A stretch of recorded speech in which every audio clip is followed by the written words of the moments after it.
Well, here we are, coffee break tennis. What a great day to be alive, folks.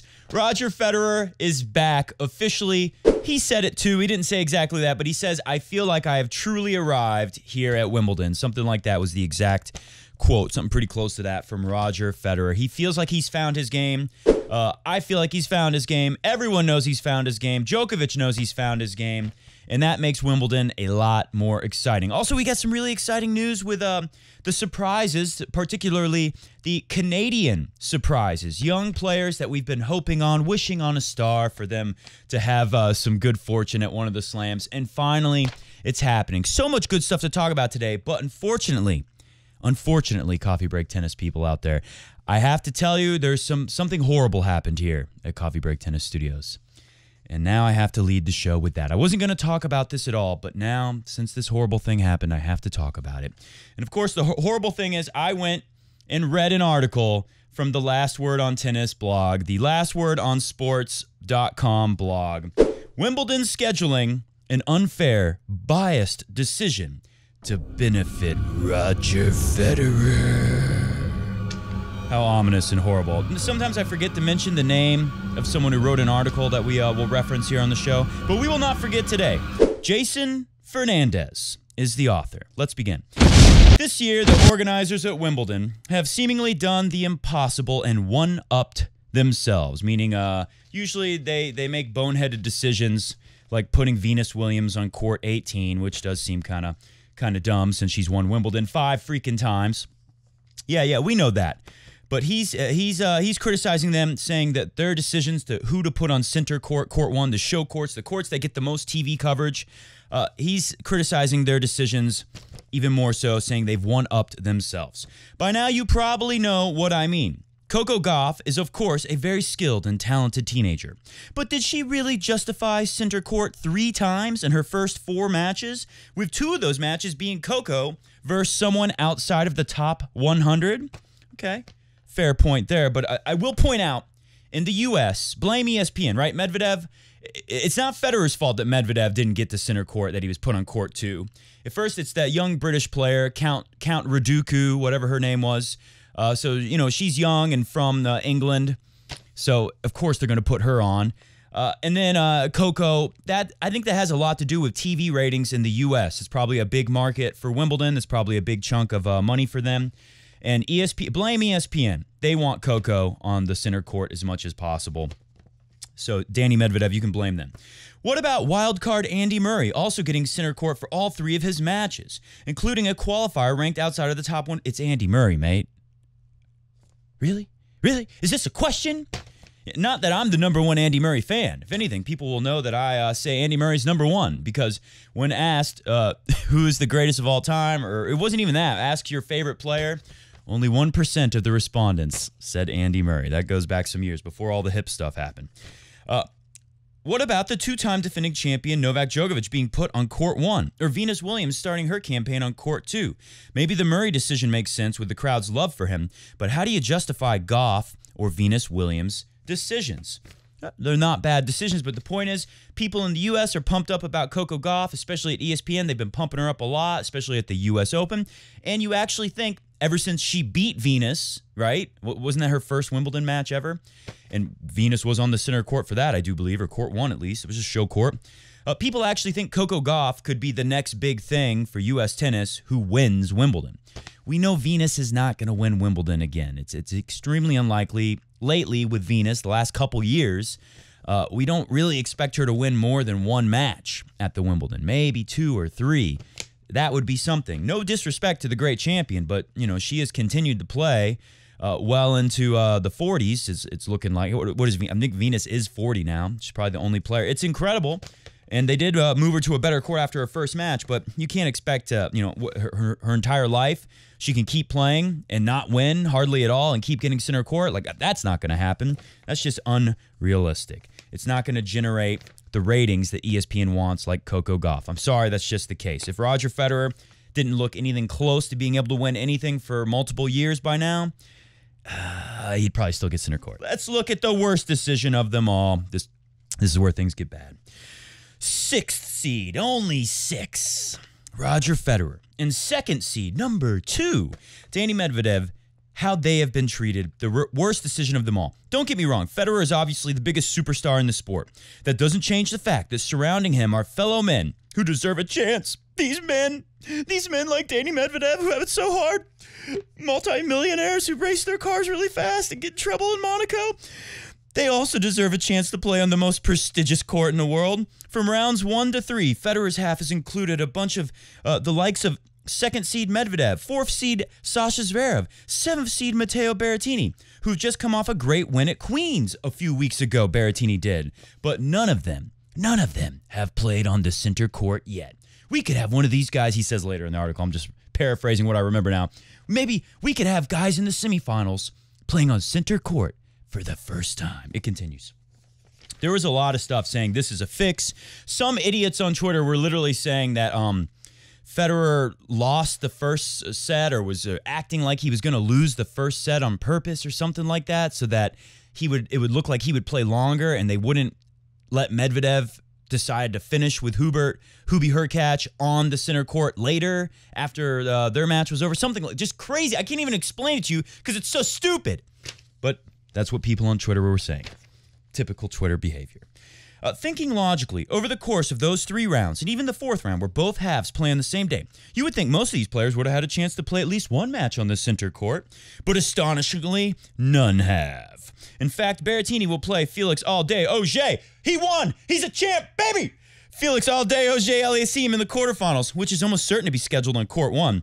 That would mean the winner could enter the semifinals without a single match on center court. So unfair. If they do face Federer, it would be with him having all 5 matches on the court. You might be thinking, well, why does this matter? Center court plays different than the other courts in terms of speed and bounce, so being adjusted to it is a big advantage. That's true. That's why in 2018, they screwed us. They screwed the Fed fans when they moved Roger, quarterfinals, Kevin Anderson, they moved him to court 1. What do you know? I knew it would happen. He lost. In this shirt, which just makes it that much harder. Also, which courts players receive is not just a matter of prestige. This is the best. Come on, Jason Fernandez. This is pathetic. Just listen to this pathetic paragraph. This is the one I remember from reading earlier during these show preparations. It's not just a matter of prestige or adjusting to the court. Players know decisions matter to the organizers at Wimbledon. If Federer's semifinal opponent spent every match on court 1 or an outside court while Federer plays on center, that tells them something. Get ready for this. They see that the tournament itself, Mr. Wimbledon, values Federer more than it values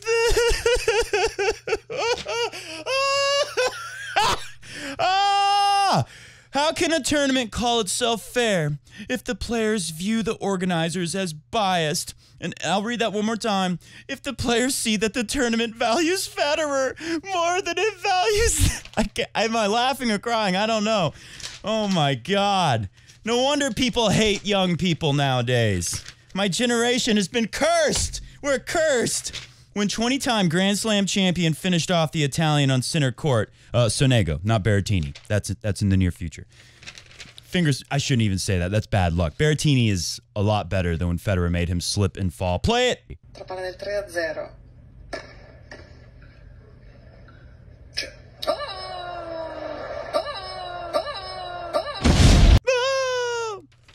It's been a couple years since that. Almost. A year and a half. There were still 3 hours. Okay, this is the best, because this guy wrote it before he knew, but this is why you don't mouth off before you have the details on a story. He took the leap, and he fell all the way. When the 20-time Grand Slam champion finished off Lorenzo Sonego on center court, there were still 3 hours left before the curfew of 11 p.m. Anyone with a brain, except maybe the players themselves, they must not have a brain by this standard. Anyone with a brain would think you surely just, and you should write, as a writer myself, a major of communications and media studies. You should say anyone with half a brain. It flows better. Anyone with a brain would think you surely can just move Medvedev and Hurkacz rhymes with Latch to center court to finish the match. Also rhymes with Latch. Even if the match, also rhymes with Latch, went to 12-12, also rhymes with Hurkacz, in the 5th, it would have been finished before the curfew. The roof was already shut. It wasn't like any extra effort was needed in setting up the court. In fact, years ago, they moved Monfils versus Simone to center after it was the only match which hadn't been completed. I'm sure those were totally different circumstances, but whatever. Why was that match moved? moved and not this match. Instead, the organizers opted to postpone the remainder of the match until the next day. In my eyes, this is quite honestly disgusting. Now the winner will have to play 3 days in a row. Those young men having to play 3 days in a row. Play the clip of Roger saying they're young. All the matches in the men's draw have finished, apart from your opponents in the next round, who will not be able to finish their match today. They don't have the joy of a roof on court too, so they need to go again tomorrow. Oh, they haven't played yet? They're in the fourth set, but they need to resume tomorrow. Okay. So and when it comes to rest and recovery, the second week of a Grand Slam, every day matters, doesn't it? So you probably won't mind that so much that they're going again. Well, yeah. You're not happy about it. It's not fair, though. But it's how it goes. You know, I've been in those situations many times before. These guys are young. They can recover. It's not a problem for them. They're young. Under certain circumstances, this can be justified, but not in these. Well, my friend, Jason Fernandez, there's just one little problem. If you would have waited 5 seconds, you would have heard the details. They asked Hubie and Medvedev, do you want to play on center court after Roger and Sonego are finished? Guess what they said? They said no, you freaking bozo! They said no! And of course, anyone with half a brain, that is how you're supposed to say it, of course, would say no. Because look at it, when they ask them, Roger is still in this match. So you got to realize when you're waiting around, waiting to play, this is consuming energy. They said, hey, Hubie Hurkacz rhymes with Latch and Danny Medvedev. Do you guys want to wait around for Roger to finish? And who knows when that will be? Could be a 5-setter. Who knows? Sonego's pretty good. Roger had some tough matches so far. Do you want to wait around for that and then go on center court at an unknown time where you can just sit around and wait for the moment when you got to start warming up or decide to eat something to be properly fueled about an hour and a half, 2 hours before the match, which is pretty hard to predict if you're waiting to see when is Roger going to win? Or would you like to just go home and relax and come back tomorrow first on center court so you know exactly when you're playing, exactly when you need to eat your 2 hours before play a meal and all that stuff. Exactly, you'll know when you need to start stretching out the body and getting ready. Which one do you think they picked? The obvious answer. And finally, he finishes this terrible article with, Grand Slam roofs are already inherently unfair. What is this obsession with finding everything that's unfair? They let the top or the most famous players have consistent scheduling when others risk the elements. It's so risky with the rain and the elements. But when you add decisions like this, it hurts other top players in late rounds also. Medvedev and Hubie Hurkacz deserve better. And so do fans who want to see a fair sport. Well, how about this for fair? Without Roger Federer, probably wouldn't be a roof. There wouldn't be 2 roofs. There wouldn't be the freaking revenue for 2 roofs without all of the people and dollars, los dolores, that have come to tennis thanks to Roger Federer. Thanks to Novak Djokovic too. But you know what? Maybe Mr. Wimbledon read that article that I already smashed over there. Let's take a look at the schedule for tomorrow. Center court, 1:30 p.m. local time, 8:30 a.m. My time here in the East Coast of the United States of America. First on, Novak Djokovic versus Martin Fucsovics, followed by, surely it wouldn't be Roger, right? Can't put Roger on center court again. That would be unfair to Hubie Hurkacz. Or, well, I guess he goes too. That would be unfair to... Second on, Roger Federer versus Hubert Hurkacz.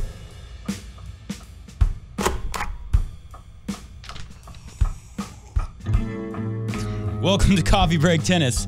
Did I just spend all the time? I think we're not going to do the idioms thing again because I took too long in the intro. But it was a good intro, wasn't it? I got excited about it. Geez.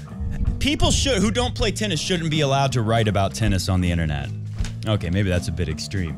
Today on the show, we've got lots of clips, so many clips. If you don't believe me that Roger Federer is feeling pretty good about his game, try this clip on for size. The Sabre, El Sabre.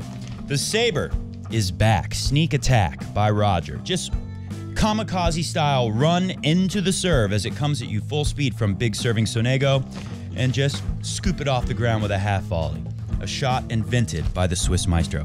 When he's doing that, and he hasn't done that since, I think think 2019 when he beat Djokovic at the World Tour Finals was the last time I saw a Sabre, if I remember that right. It's been a while. Roger is feeling good. We got lots of clips like that to look at. We got some clips from the press conferences. I want to hear some stuff that Djokovic said that I thought was pretty interesting. Of course, some stuff from Roger, and we'll listen to Felix a little. Haven't heard any clips from Felix before, but let's talk about Felix. Got some fun stats on Felix. Of course, we're going to look at some serving stats because this is Wimbledon serving. It's very important. And then I've got a nice piece on Martin Fucsovics. A lot of people are saying Fucsovics will not get a set. Brad Gilbert said it. John McEnroe said Marty Fucsovics has no chance. Let me tell you, I've been watching Fucsovics since, I guess before that, but when I really noticed him was 2018 Australian Open. He had a match with Roger. I thought he looked fairly dangerous in a small way. Probably won't take a set. You look at it back then. Then he comes back and gives Roger at the Australian Open in 2020 a very difficult match. You might remember that. I think it was 2020. It could have been 2019. One of those years. Anyways, he comes back. This guy, every year you see him, he's better and better. I think he's only played Djokovic twice, and both times he won a set and gave Djokovic a real fight. So I think he'll probably take a set again. We'll take a look at some stuff on him. But first, look at this. This is from Carlos Mengele Music. He says, at Coffee Break 10s, like the number 10, TENS. That's my Twitter. You can follow both of us at the Twitters. Hey, man, looking at how Medvedev lost today, do you still think he is a true number 2? So where is my schedule? I wrote down the draw just so I remember for sure. Medvedev, I think, is still a true number 2. I also think this was kind of dumb the way he lost this match to Hubie Hurkacz. Hurkacz basically played the way Roger would have played Medvedev. There was take a look at this, Raz Uls. He does some great highlight. In fact, we got a couple clips from some of his highlights. Cross the fingers that we don't get banned by the Wimbledon. Mr. Wimbledon's been very harsh on us over the years, but I have some tricks up my sleeves where I think we'll get away with it. Razzle Dazzles, I don't know how to say it, but he makes great highlight videos on YouTube. Somehow Mr. Wimbledon doesn't harass him too much. He put this little poll. Do you want to see... Okay, so the bottom line here is most Federer fans wanted to see Hubie Hurkacz because they think Medvedev's more dangerous. I think Federer would have had an easier time with Hubie, perhaps. It's hard. I mean, with Medvedev. It's really hard to say. We'll never know. Now we get Hubie. But I think what Hubie did, which was take the ball earlier, he said it himself.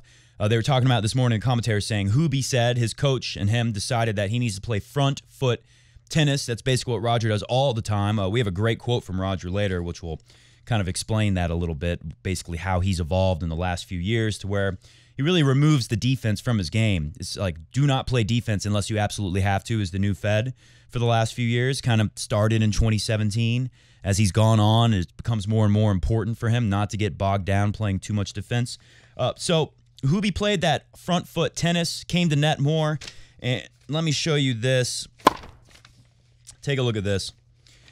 This is Hubie getting tight after the first set. You can see inside the court, I think it's 19%. He's inside the baseline hitting the ball. And then he's on that front foot way inside the court 44% of the time after the first set. That's really the story of the match. Take a look at this also. Medvedev, 12 feet on average behind the line to return serve. That would have made it so easy for Roger to hold serve. I do think he would have adapted, or he would have adjusted. Medvedev would have adjusted. He would have moved in a little tighter for return. Darren Cahill said the same exact thing on the broadcast this morning. At that moment, they still thought Medvedev had a good shot at winning, and they said, I don't think he'll do this against Federer. He'll have to adjust. Maybe he'll do it early. I thought, kind of like what we'll hear from Djokovic later, in the first set, which is very important for these guys, I thought Medvedev probably wouldn't adjust, or maybe he would try it early and maybe get burned a couple times, not like how he's returning and back up. But bottom line, I thought he would do mostly what's worked for him in the first set. Federer would win it comfortably, and then after that, he would adjust and make it more of a challenge. But once you give Roger the first set, it would be unlikely for him to lose to Medvedev, especially on the center court. As you know, Medvedev doesn't have much experience playing on the center court. That is an advantage, but you're crazy if you don't think Roger Federer earned the advantage of getting every center court. I think it was outrageous that Wimbledon didn't give it to him in 2018. Anyways, I mean, I think Djokovic deserves center court too, and Rafa. They don't get it as much as Roger. They shouldn't. Rafa gets it more at the French. Joker gets it more at the Australian Open. I mean, and then on top of that, it's about TV ratings. Like, these are the matches that they put on ESPN. here in the States. And you put the biggest names on it. Coco Gauff is a big name here in the U.S. You might not believe that if you're outside of the U.S., but she is. And, of course, Roger's a big name everywhere. Anyway, so, yeah, you'll notice, look at that graph again, Medvedev 12 feet behind. But look on the deuce court, so closer to you on the screen. If he's standing behind the line, returning here, his right side. Hubie was going to the slice serve so much by the time they showed this, because that's a great one. And again, another reason why Federer would have beat Medvedev here, or Sasha Zverev. They like to back up so much. Zverev does it a lot in rallies. He'll drift behind. And, they'll back up on returns, especially Medvedev. That slider, when it bounces so low, maybe you can chase it down on a different court where it sits in the air a little bit longer from that far back, return position that Medvedev likes so much. But here at Wimbledon, it won't work. The bounce is too low. By the time you get over there, it's going to be 3 inches off the ground. Have fun hitting that.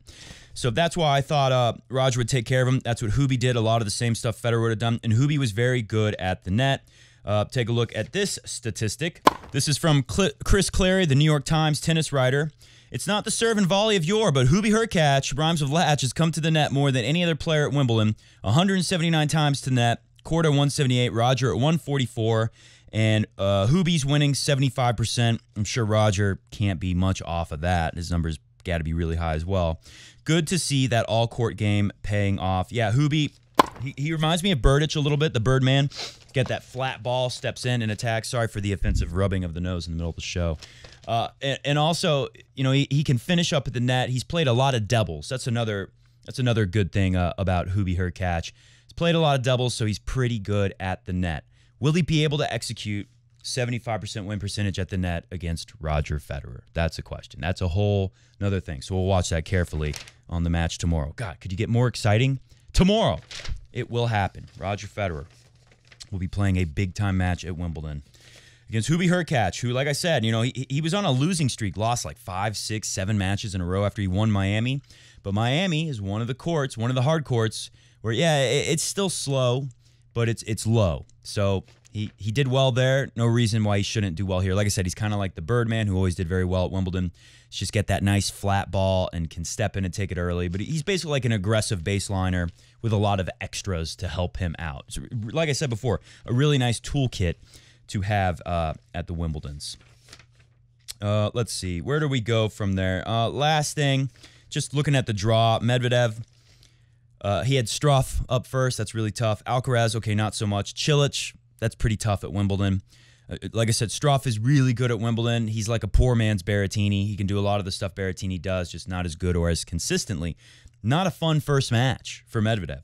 Cilic in the third round is tough. And then Hubie Hurkacz, like I just explained, like this is a good place for him. Don't be surprised to see him do well at Wimbledon in the future. And he seems like such a nice guy. He's too much of a nice guy. I think Federer is going to make those dreams come crashing down. He did play Federer at Indian Wells a few years ago. I think 2019 it must have been, because 2020 they canceled it. And Roger won 6-4, 6-4. I remember that match pretty well. I was a little nervous going into that match as a Fed fan, but Federer took care of him. It was still tight. I don't know if Hubie will be able to break Roger's serve more than Roger can break his, at least.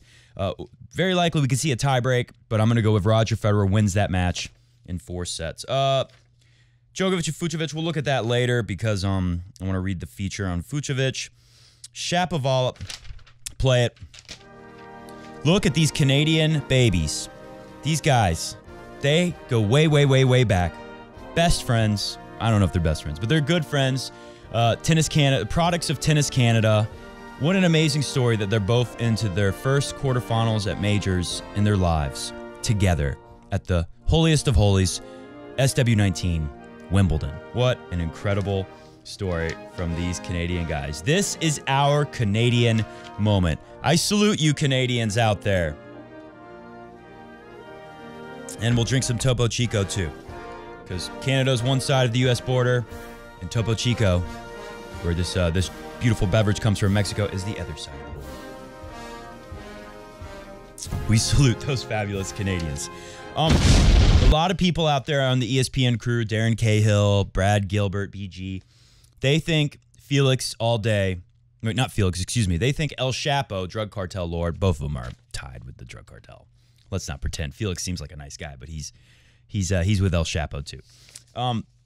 They think he's the only one who could really beat Djokovic. I don't think Fucsovics can beat Djokovic, but they should give him a little more credit. I mean, that he's kind of like a poor man's Djokovic. If you think about Fucsovics, his big thing is he is one of the fittest guys on tour. Djokovic is the Fucsovics. In that piece I'll read for you later, he says, you know, when I play someone, I know most of the time, majority of the time, 90% of the time, I'm fitter than them. And I'm going to be able to put them through hell on the court, and they're not going to be able to do anything to me. Well, it's not going to be the case when he plays Djokovic. He's a little fitter than Fucsovics, but it's going to be a battle most likely. Shapovalov, of course, does have the weapons to take down Djokovic. We've seen Shapo give Djokovic some really tough matches in the past. Well, in segments, though. That's the thing. Shapo can be amazing in one set and be just too much for Djokovic to deal with. And then he can't do it long enough to win the match, ever. Best of 5, good luck. I don't think that's going to happen. Can he beat Karen Khachanov, though? That's who he's playing, not Djokovic yet. That would be a semifinal. I should just say Karen Khachanov wins because I've been against this guy and his ugly forehand that he hits like this for so long now, especially this entire Wimbledon. I've been predicting for him to lose every round. But I'm going to go with Shapo beats him. But, you know, is it time? My question, comment below. Is it time to start trusting Felix and Shapo? On the flip side of that, put this on the screen. This was the moment where you would think Felix would choke. He's been choky in the past. We know he has a record of like 0-10 in finals on the ATP Tour. He'll play Matteo Berrettini, who is the scariest person in the bottom half of the draw to Federer fans. No doubt about it, even though play it again, this happened one time.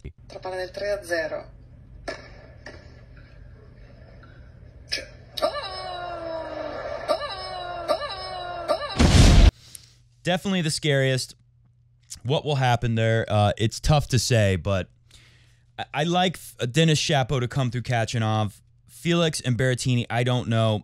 Is it time? Comment below. Is it time to start trusting in these Canadian bros here?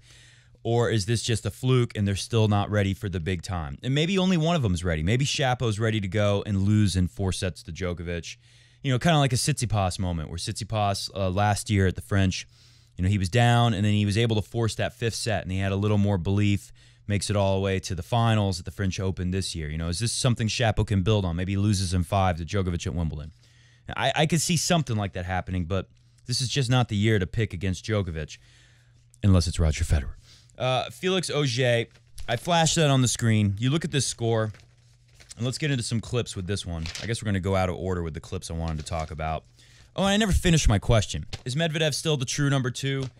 Actually, I'll get back to that. I'm going to read what Medvedev said in a little bit. We'll read what Medvedev said after the match, and then I'll answer that question. Is he still the true number 2? I mean, I guess you would say he is. He doesn't have a ton of experience at Wimbledon yet. It's a very different experience on tours. We've talked about a lot during the fortnight here at Coffee Break Tennis.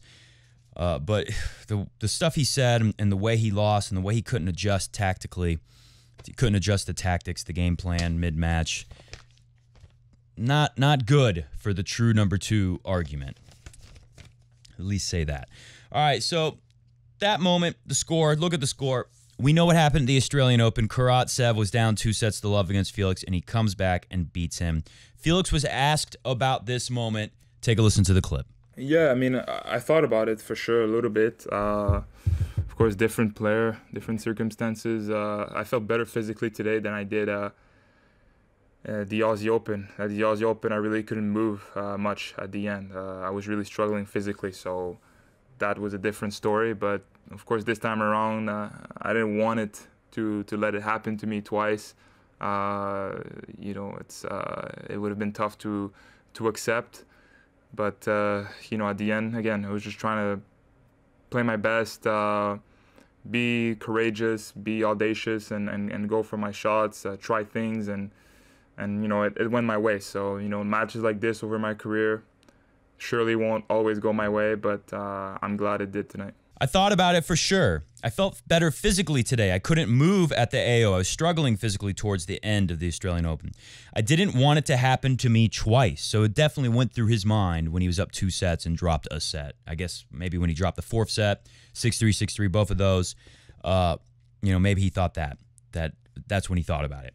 It would have been tough to accept losing up 2 sets to love at majors 2 times in 1 year, is what he's saying there. I was trying to play courageously. I was trying to go for my shots. These matches won't always go my way, but I'm glad it did tonight. I like that he was trying to play courageously and go for his shots. That's really what you have to do. Get some good stuff from Roger in here. It says kind of the same things. And I'll say one thing, like, it does seem like Felix has definitely turned a page. You have to give him that. But Sasha Zverev, you could also make a case, was more choky than Felix. What top player, right? Like, I have some stuff on how amazing this is, what Felix did. Here's a stat on Felix. This is from Tumani Carroll. Put it on the screen. Felix lost 15 of his first 17 matches against top 10 players. He is now on a 3-match win streak against the top 10. Pretty amazing, right? Playing the best tennis of his young career, easily the biggest win of his life against Zverev today. Just nice to see. Well, of all the top 10 players, 3-match win streak. Who is the third? I'm not thinking who the third person is, unfortunately. But one of them is Roger in Halle. Great win for Felix. He did play outstanding, but that was not your typical Roger on grass court. I think we can all agree on that. And if you're going to beat someone in the top 10, Sasha Zverev isn't a bad one. I don't remember the stat. I'll put it on the screen when I'm editing later for you to see, but Sasha Zverev had over 20 double faults. So, like I said, you could chalk this up to Zverev being maybe the best to take on for Felix because he's one of the he's like the chokiest guy in the top 10, especially considering how high his highs can be, how good he is, what he's capable of, and so forth. Anyway, so I do like what Felix said. I'm definitely really excited to see them in the quarterfinals tomorrow. Comment below, do they both go down or does one win? I know James Blake, I think he said he went with the upset, everything going the way you would think. He went with Djokovic, of course, wins. Federer beats Hubie Hurkacz. Shapo beats Khachanov. And he said Felix is the surprise. Felix beats Berrettini. Felix also spoke, I don't have the clip for him, sorry, but he spoke about how his girlfriend is the cousin of Ayla Tomljanovic, I guess, who is a girlfriend of Berrettini. So they spend a lot of time together. They're really good friends. So that's interesting. That probably, if anything, say that's advantage Felix a little bit. Felix's serve we talked about, advantage him. He's got a really good slice serve, so that's going to make it hard for Berrettini. Berrettini has not been lighting it up on the return side. Of course, he has been lighting it up on the serve and forehand side of things. So I kind of like what James Blake says there. I could see it going that way. That would be pretty exciting to see the semifinal be Federer. If Federer gets through Hurkacz, Federer versus Felix all day. Rematch from Halle. We talked about it before. I can't remember who it was, but it didn't happen. Oh, it was Medvedev and Struff. Right, Struff beat Medvedev in Halle, just like Felix beat Fed in Halle. And I said, how often do you see someone beat a top 10 player twice in a row? It rarely ever happens. The one time I could think of off the top of my head is Guillermo Cañas, 2007 against Roger Federer in the month of March, the Ides of March. So do you see it happening again, Felix beating Federer again? And now that Federer's actually found his game, it would just be perfect. I think he would be a little overwhelmed by the situation as well. All right, let me read you a couple things, then we'll get into some more clips. Got lots of clips for you. Andy Finlayson says, Federer has never beaten a prime Djokovic in a slam final. It's not going to happen now. He's got a chance to get to the final, but Novak would win in 3 to 4 sets. He's not at the 2019 level, Roger. He was superb 2 years ago. Still amazed that he lost, but Fed and Meds will be interesting. Well, that one won't happen. People think it would be interesting. John McEnroe himself was saying it would be so interesting. I think it would be interesting because you want to see, does Medvedev adjust? And seeing that he didn't against Hubie Hurkacz, maybe he thought that Hubie Hurkacz wasn't good enough to make him adjust. I don't know. I'm not so sure he would have adjusted in time to beat Roger. So maybe not so interesting. Maybe a beatdown city trip for Medvedev at Center Court Wimbledon. It's not fair. He never even got to go. Said that guy from lastwordontennis.com sports blog. Why am I plugging them? They write some good stuff sometimes, to be fair. There's some good stuff. All right, let's just get this out of the way. What did Medvedev say about his match? How are we doing on time, folks? We're good. We're going to be able to get to everything in the show, except the German idioms, which, by the way, on Sunday, I did my 4th of July celebrations. I played a match, which very thrilling to me. Roger won his match the other day, 7-5, 6-4, 6-2. I won my match playing very much in the Federer style, 6-4, 6-2. Very thrilling. Anyways, I won my match. I went out to breakfast with mother and the family, a late brunch, I guess you could say, did all that 4th of July stuff, and I fell asleep prepping to make a show because I realized, I can't just put up a show with German idioms in it. That's idiotic. I can't just only do that. So I started watching, Sonego's match that I hadn't seen. I'd seen so many other matches. What other match? I was watching Hubie Hurkacz and Bublik. I think that was when I fell asleep, was Hubie Hurkacz and Bublik. And the one thing I saw from that was I thought, okay, Hurkacz is definitely not going to like, because, you know, they're hyping him up saying Hurkacz hasn't had his serve broken. Well, Bublik basically got really mad in the first set because they made him serve late in the first set. He was doing well. They made him serve in the rain when he wanted to stop play. And then he said to the umpire, like, it's your fault that I got my serve broken after he already lost that set, like midway into the second set. And, you know, he still had some great shots and had some good service games, but overall, he kind of went away mentally and made it pretty easy on Hurkacz. So when I saw that video, I thought, okay, Medvedev will probably win because Hurkacz is not going to be ready for someone who's going to come at him. Even though Medvedev will say crazy stuff like Bublik sometimes, Medvedev is not going to, like, just give up, you know, and kind of tank the match a little bit like Hurkacz did. And it's not that he tanked, but he definitely lost his focus big time. And Medvedev was going to bring it a lot harder overall, I thought. But credit to Hurkacz, I mean, the adjustment he made. Anyways, this is from Eurosport. Wimbledon 2021 tennis, Medvedev, no explanation for very, very bad defeat to Hubie Hurkacz. When you're second in the world, first, I'm not going to do any more Russian or Serbian voices. People get mad. I sound like a Russian when I try to do a Djokovic voice. I thought it was close enough. Whatever. When you're second in the world, first round is a really bad result. Fourth round is a very bad result. He definitely played really good. I probably played my worst 2 sets since Rome. Talking about when he came back today to finish the fourth and play the fifth. There are not many times that I have no explanations or reasons why I couldn't play good. But I couldn't put one ball on the court. For him, the job was to put some pressure on and serve good. Well, that was easy.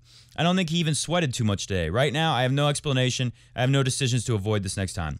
In 2 hours, I'm going to forget all about Wimbledon's in a way because, well, I did my best. Today, my best was low, but I did my best. Let's wait for the next Wimbledon. What else did Medvedev say? They asked him if the fact that he could have took number 1 in the world was on his mind. He said, not at all. Yeah, why? Really? Like, you're going to think about that? Like, come on, there's a lot more work to do other than beating Hubie Hurkacz. That's not the moment where it comes into your mind about, I might overtake Djokovic. Get to the final and face him. Face him before you think about that. What a dumb question from the tennis media. Let's have a little Topo Chico. Aus Mexico. Anyways, I was surprised that Medvedev was so shocked. He had no explanation. The explanation is Hubie did what Federer does. He disrupted everything you were trying to do. He adjusted his game plan because of what you were doing. And Medvedev didn't really adjust. So I hope the coach is talking to Meds and telling him a little bit about the adjustments he coulda, shoulda made. Coulda, shoulda, woulda. Oh, yeah. Do you see what that is? This right here are German idioms. And I swear we're going to get to it today. And you can thank the patron saints. You can join the patron saints at at patreon.com/Coffee Break Tennis. Without the patron saints, this show wouldn't be possible. Starting tomorrow, I will not be coaching any tennis. Today, I'm going to go teach a little bit tonight. It's Women's Day. That's why we have the pink RF hat out. But thanks to the patron saints, go to patreon.com/Coffee Break Tennis to thank them. Thanks to those patron saints, I will not be teaching any tennis lessons tomorrow. If I finish the show early enough, I might go have a practice hit with a friend. But I will not be teaching. I will not be on the clock. I will not be teaching on Friday. I will not be teaching on Saturday or Sunday. The schedule is clear to make excellent Wimbledon videos with less delay. The videos will be up faster thanks to the patron saints. That's really what they do. Couldn't do the show without them. Is this Spanish idioms? What am I looking at here? Okay, let's do Fucsovics. Or, you know what? Let's play some clips. I got some really good clips here. Be a shame. We already said the Saber is back. Check out this one. Roger used to do this. Oh, this is from Gilgamesh922. Oh, by the way, at tennis_GIFS, GIFs is who did the Saber. This is from at Gilgamesh922 on Twitter. It's on the side of the screen, so I hope we get away with it. Enjoy the highlight. I'm going to do that too also. Roger used to do this all the time. You hit forehand cross angle, and he gets there and smokes you. I think that's what I said. I don't know if that's what Gilgamesh said. Gilgamesh sounds like a conqueror, some kind of conqueror name. Roger used to do this all the time. I think what Gilgamesh says was 06 to 2005 to 2008, something like that. I mean, he's done it more than just those years, but especially those years. You would see it all the time. I have some examples from you from Razzle Dazzles. We're going to put it on the side of the screen, and I'm going to do things like say, enjoy the highlights, so that Wimbledon doesn't ding us. This is against Mario Ancic. I think his name was Mario. It's been a while. This was against Ancic. I think he beat Federer 2002 first round at Wimbledon. This is against Jonas Borkman. I remember that match very well because afterwards Borkman was all upset saying, Roger showed disrespect to me. Roger hit a reverse tweener at the net for a clean winner against Borkman in that. I think it was that match. It was definitely at Wimbledon one year. And, of course, here's a good one against Rafa. Enjoy the highlights. Is that okay, Mr. Wimbledon? If I put my face, do you understand that it's fair use? I'm editorializing and commentating on tennis. Anyways, so I just wanted to point that out. I like that Gilgamesh put that out there. People really see the one you see with Gilgamesh. That happened in the match yesterday against Sonego. And people are saying, like, wow, that's so amazing. Like, that's kind of what Federer's always done. If you hit him cross-court, you better kill the king if you take a shot at him. Because Roger would always track that down and hit a sharper angle with even more pace for a clean winner. He did it so much. And he could go up the line also. It was so scary that you really just didn't know what to do. It's kind of what he does with his service patterns. The big V, you never know which one he's going to hit, but you do know he can hit both of them at will. He still can do that. I think maybe you see less of it at Wimbledon this year because Roger's been moving a little more timidly than in the past. As the courts hardened and dried up, sped up a little bit too, bouncing slightly higher, Roger has been more adventurous. Let's go to Novak Djokovic. We don't listen to him a whole lot in the press conferences here. We do a lot of Roger. There's a slight Federer bias here at this show. But we love the tennis. We love all the players, including Novak Djokovic. Let's take a listen to what he had to say. Now, let me preface this. This is Djokovic being asked, hey, in Serbian, remember I told you in the last show, the other day in Serbian, you said that 90% of the crowd is usually against you. How do you feel about that? Can you tell us more about that? And Djokovic basically says, like, yeah, it's true. I'll say it in English. Everyone knows now. The secret's out. Hi, Novak. Congratulations on the match. I know you've said before that you often feel like 90% of your games you play not against your opponent only, but the stadium as well. I imagine that's something that probably comes with being number one. But why do you think that is, and how does it affect your game, if at all, or affect you? Well, to be honest, that wasn't the case today. Actually, today was great. I had support, and it was a great atmosphere on the court. I felt, look, I understand that most of the people, they want the underdog to win. In most of the cases, and you just have to deal with it and accept it. And sometimes I'm able to just kind of let it go and keep the focus on what matters for me and on the match. And sometimes I get distracted, and it's again, we are all human beings. We all tend to lose our way in a way when we don't want it, but it happens. And I think the most important thing at that point is to go back, to center yourself. So that's all really. There are places where I'm enjoying more support. There are places where I'm enjoying less support, and just again, it depends who I play against, or it depends on the day. Then moving on from that, they ask how Djokovic is feeling about his game. Take a listen to this. It'll sound oddly enough a lot like a certain Roger Federer. How do you feel your game is at the moment? I mean, are you happy with every aspect of it technically? Yes, I am happy, particularly with the match today. After the third round, that was kind of up and down for me. But today was a very solid performance from the first to the last point, and I was mentally present. I was serving much better and using the court well. Christian he played for his first time on center court, and you could see that he was nervous and he was making a lot of unforced errors at the beginning of the match, which gave me an opportunity to win comfortably the first set, which I have used. And after that, it was some close games in the second set, but I just managed to break his serve when I needed it the most. And from my side, as I said, I served well and comfortable. That's probably affecting the game in general. When I serve well, when I'm able to get a lot of free points on my first serve, and when I go kind of quickly through my service games, it just gives me more confidence, and it allows me to relax a bit more in the returning games and from the back of the court. So I'm very satisfied with the way I played today. Third round was up and down. Today was a very solid performance. Remember, he wasn't happy with his serving against third round. I think that was against Oodles, Boodles, Koodles, Dennis Kudla. Very solid performance start to finish. I served well. Christian Garin, you could see, was nervous. Lots of unforced errors at the beginning of the match. Let me win the first set comfortably. I served well and comfortable. That's affecting my game in general. When I serve well and go quickly through service games, it gives me confidence. It allows me to relax on return games. I mean, that's what Roger always does at Wimbledon. That's why, if I'm going to say, because the Andy Finlayson thing, I read that earlier. What I didn't say, I meant to say Andy Finlayson. Remember, he said, Roger is looking better, but he's never beaten prime Djokovic in a slam final. He's not at that 2019 level. The question is not, is he at that 2019 final level today? Does it look like Roger's going to keep improving and rolling along and get to that level come Sunday for the final? That's my question. Anyway, so when Djokovic says, one, Christian Garin was nervous. I think Hubie will be a little nervous. Maybe Felix as well if Roger makes it through and plays him in the semifinal. So you might see that first set go more comfortable for Roger Federer, especially after he's pretty jacked after the wins over Sonego, who's been good on grass as well this year, and also against what's his name, Cam Norrie. Also another good win. You know, you might not be amazed by Cam Norrie, but the guy has got one of the highest win percentages on tour this year, and he was good on grass and good on clay this year and good on hardcore. He's been good everywhere.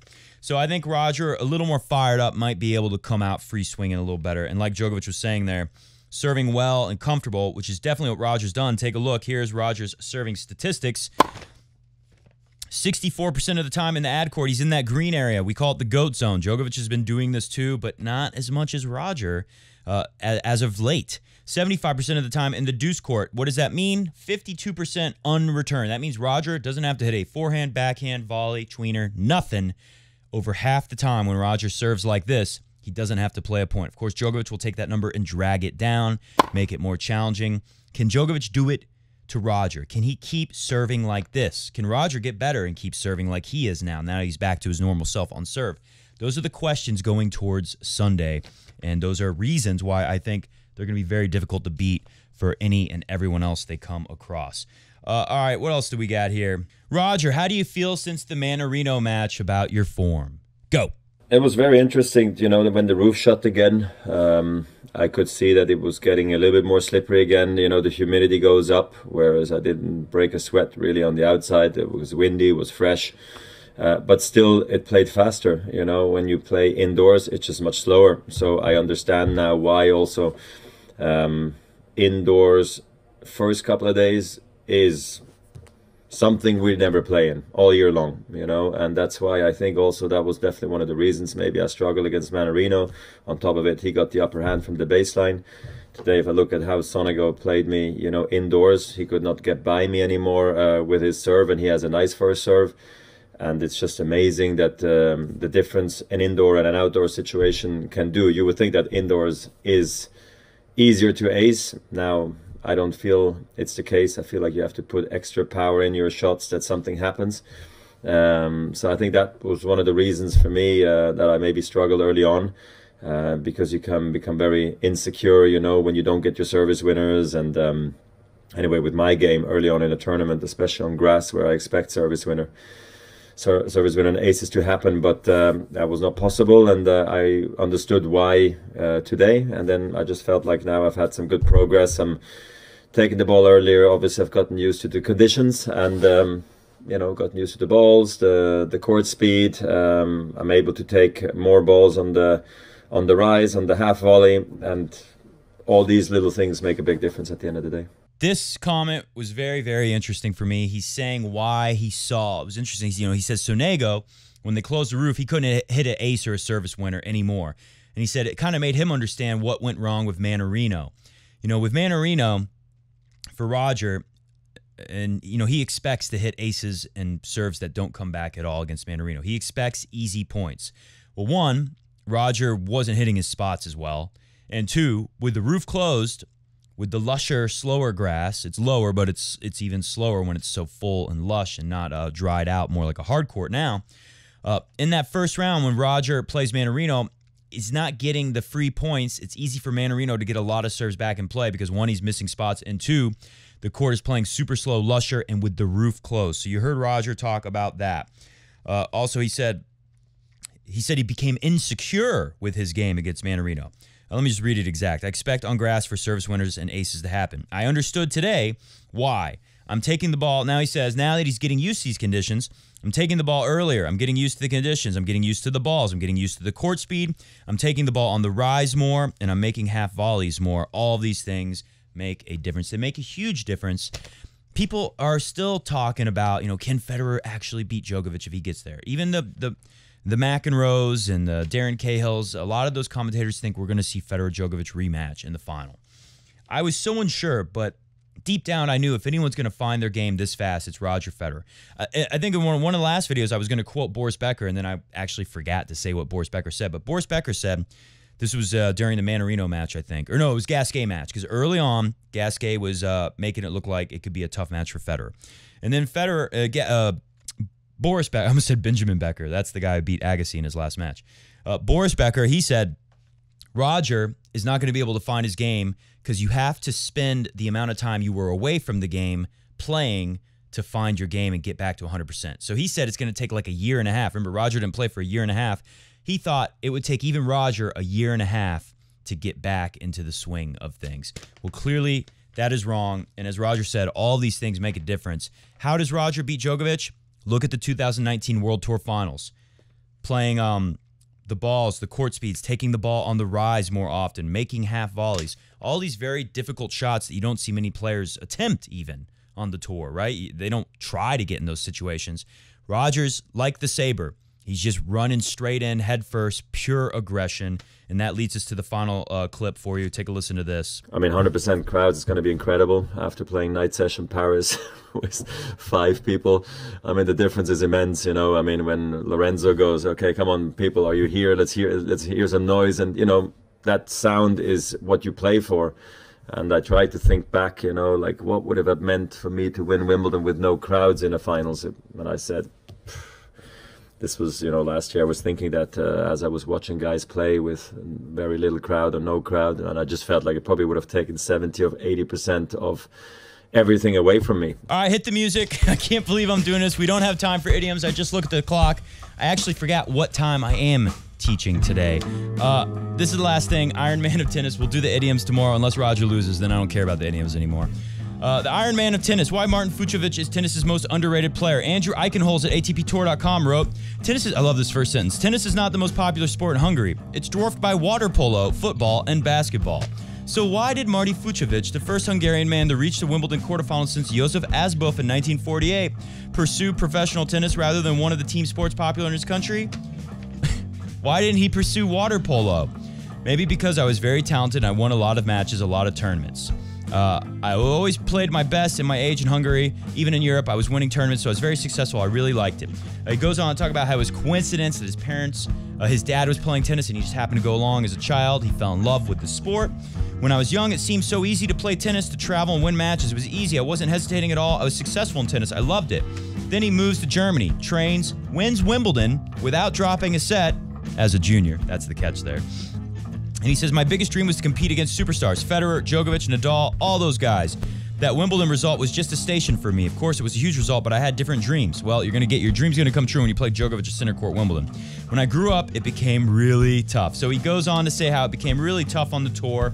But suddenly, July 17th, 2017, Fucsovics, he finally got to the top 100. And 2 weeks later, Roger Federer invited him to Switzerland to be a practice partner for 1 week. I had good strokes. I had a good serve. I had the potential to become top 100 or top 50 player. I was practicing with Roger. We had good chats. Those moments, I really, really wanted to make it. And they say he's one of the strongest, most fit players on tour. I always was a strong boy, says Fucsovics. Blah, blah, blah. When he hits on the court, you get the idea. He thinks he's the fittest guy. He won't be the fittest guy against Djokovic. He's got a lot of stuff in common with Djokovic, but of course Djokovic will have a much better serve. Comment below. Is your mind changing? Do you think Roger can beat Djokovic this time? Is he even going to make the final? We will be back tomorrow after we know who's going to be a lot closer to that final, and we'll talk all about it. See ya!